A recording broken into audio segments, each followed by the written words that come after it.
미국 전기차 업체 테슬라 모터스 주가가 사상 최고치를 경신하는 등의 강세를 나타내면서 삼성 SDI를 비롯한 국내 2차 전지 관련주들 상승세를 이어가고 있습니다. 삼성 SDI 신고가 랠리 나타내고 있는데요. 상승 배경과 전략 살펴봅니다.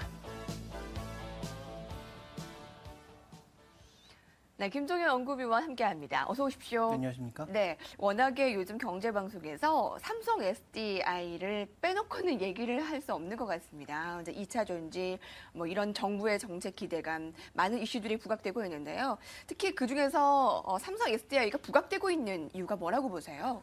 불과 한 달 전에도 이 종목에 대해서 다뤄본 적이 있는데요.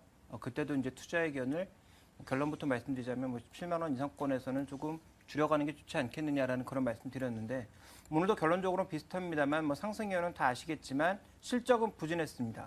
그렇지만 향후 성장 가능성을 높게 보고 있는 상황이고요.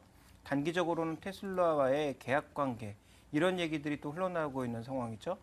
외신에서도 뭐 주력으로 다루고 있는 상황은 아닙니다만 분명 외신 쪽에서도 삼성 SDI와 거의 계약 단계에 와 있다라는 그런 얘기가 나오고 있기 때문에 이와 관련된 긍정적인 반응이 반영이 되면서 최근 또 정부 정책상으로는 ESS 육성 의지를 보여주고 있죠. 그래서 기존에 이제 캐시카우 쪽이라고 볼 수 있는 태블릿이나 아니면 컴퓨터라든지 이 스마트폰과 관련된 중소형 전지가 꾸준하게 돈을 벌어주고 있는 가운데 향후 돈을 벌 수 있는 중대형 전지 쪽에서의 움직임도 좋아질 것이다라는 모멘텀이 작용을 하면서 현재 주가는 52주 신고가를 그리고 있는 상황이다. 이렇게 좀 봐야 될 것 같습니다. 네, 그러면 계속 올라가는 지금 주가를 봤을 때 수준이 어느 정도인지 살펴보면 어떻습니까? 자산 가치 측면에서 봤을 때는 뭐 이제 한 배를 조금 넘는 수준이기 때문에 그렇게 뭐 과열되었다라고 볼 수 없는 상황이고요. 다만 이제 중요한 것은 성장 가치를 얼마만큼 부여할 수 있느냐가 핵심이라고 보여지는데요. 네. 2분기 실적 예상보다 부진했고 뭐 3분기나 4분기에는 실적이 회복된다라고는 하지만 이와 관련된 내용도 올해는 실적의 큰 증가 요인보다는 기대감이 더 강하게 작용하고 있는 모습이어서 PBR은 한 15배 내외 정도에서 움직이고 있는 것으로 이해해 볼 수 있을 것 같습니다.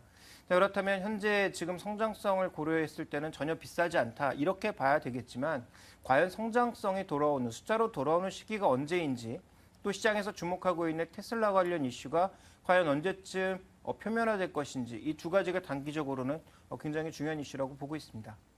말씀하신 대로라면 성장 가치를 어떻게 보느냐인데요.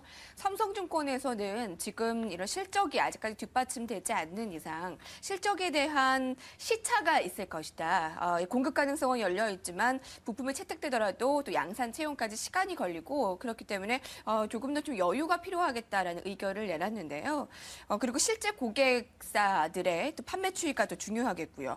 아직까지 뭐 과제들은 많은 것 같네요. 네, 그렇습니다. 그래서 전략상으로는 조금 전에 모두에도 언급을 드렸지만 17만 원권 이상에서는 서서히 조금 비중을 줄이는 게 좋겠다라는 의견을 먼저 말씀드리고 싶고요. 이미 17만 원 지금 위에서의 네, 그래서 저는 지금부터 있죠? 비중을 줄여야 된다라고 보고 있는데요. 네. 일단 뭐 BMW의 i3라든지 아니면 이 피아트 쪽에 500C라고 하는 그 모델에 이미 전기차 배터리를 납품을 하고 있는 상황인데 이러한 자동차들이 많이 팔리곤 있습니다. 그렇지만 기존 차량처럼 뭐 1년에 100만 대, 200만 대씩 팔릴 수 있는 상황은 분명히 아니라고 볼 수가 있겠고요.